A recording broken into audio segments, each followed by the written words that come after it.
Hello बच्चों, इस video में हम बात करेंगे स्केलर और वेक्टर क्वांटिटीज़ से रिलेटेड उनके कुछ बेसिक्स के बारे में।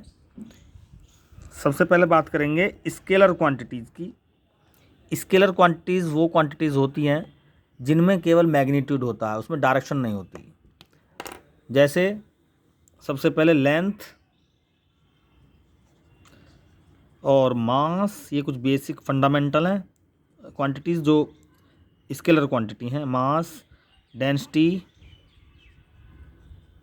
डिस्टेंस, स्पीड, वर्क और बहुत सी इस टाइप की कुछ क्वांटिटीज़, सभी कैसी क्वांटिटीज़ हैं? ये स्केलर क्वांटिटीज़।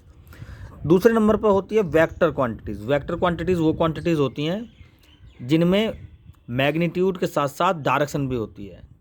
जिनको इंट्रोड्यूस करते समय हम उनकी मैग्नीट्यूड के साथ डायरेक्शन का भी हम इन्वोल्वेशन करते हैं। जैसे सबसे पहले डिस्प्लेसमेंट। डिस्प्लेसमेंट एक वेक्टर क्वांटिटी है। डिस्प्लेसमेंट क्या होता है?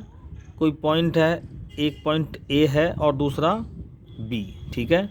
तो इन दोनों पॉइंट्स के बीच में शॉर्टेस्ट सेपरेशन जो होगा वो एक स्ट्रेट लाइन से शो होगा, इसी को हम डिस्प्लेसमेंट बोलेंगे। तो इसमें जो सेपरेशन है उसकी डायरेक्शन हर पॉइंट पर निश्चित है, ठीक है? अगर हम ए से लेके बी तक कुछ इस तरह से हम अप्रोच करें तो यहाँ पर हर जगह डायरेक्शन चेंज हो रही है, ठीक है? तो ये क्या कहलाएगी? जो ये सेकंड रास्ता है, ये सेकंड, ये क्या कहलाएगा? डिस्टेंस। ए से लेके बी का जो सेपरेशन, इसके अकॉर्डिंग चलेंगे हम तो वो डिस्टेंस है, और ये है डिस्प्लेसमेंट, ठीक है? दूसरे नंबर पर वेलोसिटी है।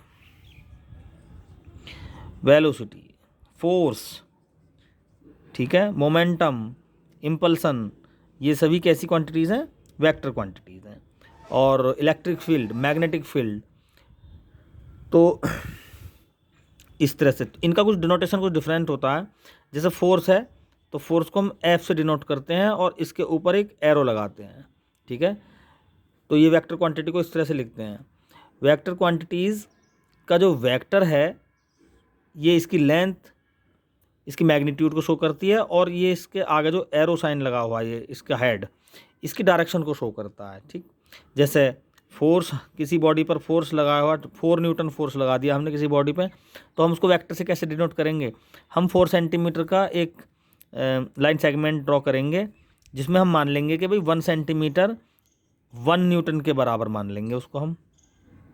1 2 3 और ये 4, तो ये 4 न्यूटन का लाइन से, ये 4 सेंटीमीटर का लाइन सेगमेंट हम ऐसा एज्यूम कर लेंगे कि ये 4 न्यूटन के इक्वल है, और जिस डायरेक्शन में हम फोर्स अप्लाई करेंगे वहाँ पर हम एरो लगा देंगे, ठीक है? इस तरह से हम वेक्टर क्वांटिटी को डिनोट करते हैं एक एरो से। इसे हम वेक्टर बोलते हैं। वेक्टर, इस एरो को वेक्टर बोलते हैं, और ये कई टाइप के होते हैं। जैसे इक्वल वेक्टर। इक्वल वेक्टर वो वेक्टर होते हैं जिनकी डायरेक्शन और मैग्नीट्यूड दोनों सेम हों, ऐसे वेक्टर्स को हम इक्वल वेक्टर बोलते हैं, ठीक है?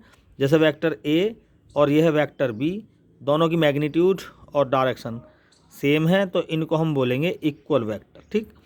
और अगर कोई सा एक इनमें अपोजिट हो जाए, मैग्नीट्यूड सेम है, डायरेक्शन अपोजिट हो जाए, तो अब ये माइनस बी हो गया, तो हम इसको इस कंडीशन में बोलेंगे अपोजिट वेक्टर। इन वेक्टर्स को क्या बोलेंगे?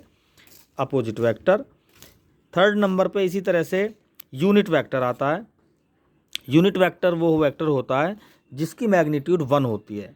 इसको किसी स्मॉल लेटर के ऊपर एक कैप लगाकर इसको शो करते हैं, जैसे आई, जे, के, और किसी भी स्मॉल लेटर से, जैसे स्मॉल ए, स्मॉल बी, स्मॉल सी, इसके ऊपर एक कैप लगा देते हैं और इस यूनिट वेक्टर को इससे डिनोट करते हैं। इसकी वैल्यू 1 होती है।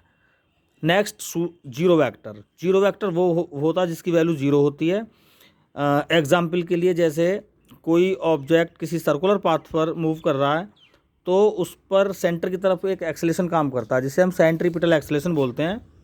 तो सेंट्रीपिटल एक्सेलेरेशन सेंटर की तरफ उसकी डायरेक्शन होती है, तो ये एक वेक्टर है, और इसका जो एवरेज वैल्यू होती है वो 0 होती है।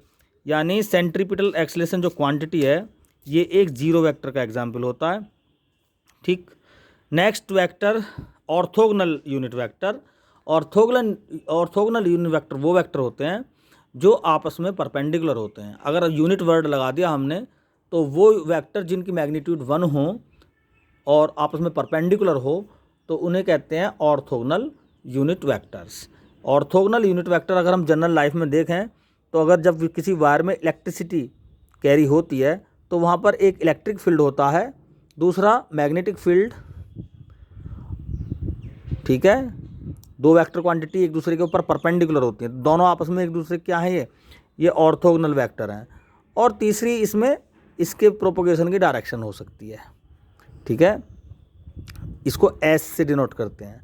तो वेक्टर एस, वेक्टर ई और वेक्टर मैग्नेटिक फील्ड एच, ये आपस में एस ई एच, ये तीनों ही वेक्टर आपस में परपेंडिकुलर हैं, ऑर्थोगोनल वेक्टर्स हैं।